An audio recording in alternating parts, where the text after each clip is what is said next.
Jon dada bitta qo'zishaq olib peshanasiga belil kraska bilan det deb yozib boqib turing. Borib so'yaveraman. Motor armiyadan keldi. Qarang, vaqt o'tdi 2 yil bit o'tib ketibdi. Ey, soldat. Ya! Motor yaqinda yurganida kelibdi-da. Qatta xizmat qildim, Прибалтике. Только так пахали. Ой, я как шугал молодых.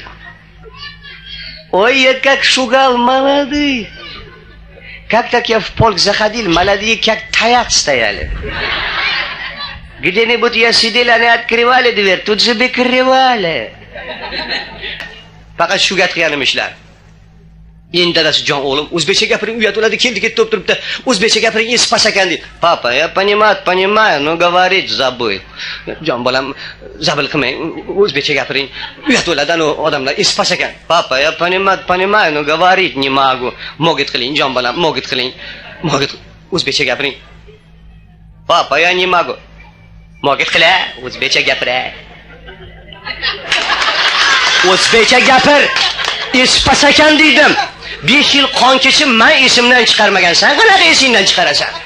2 yilda 16 ta tovuq yuribdi, ichida ola chipar bor ekan. Ola chipar tovuq o'rchasi nima bo'ladi? Kiyib qo'yapsiz. Qani aytingchi?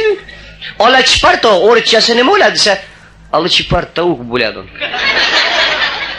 Qarang, sal qisib chiqarsa o'rchi o'laverarmish-a? Endi deng, agaratlarga kirib o'ziga o'zi komanda berib soldatcha yurishlar qilib qoladimi? Rulay! Hurra! Равняя пра!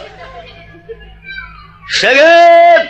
Муж! Раз, 2, 3 deb yursa, o'zimizni o'zbekcha ketmon yotganimiz.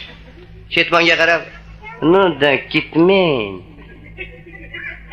Ну ты ketmang. Ты еще жив, да? Ты меня ждешь? Напрасно ты меня ждешь, ketmang. Ну да ketmang. Ketmang deb betini bir bosgan ekan, sopi jandaraq deb peshanasiga tegsa, ketmon ey, durmush.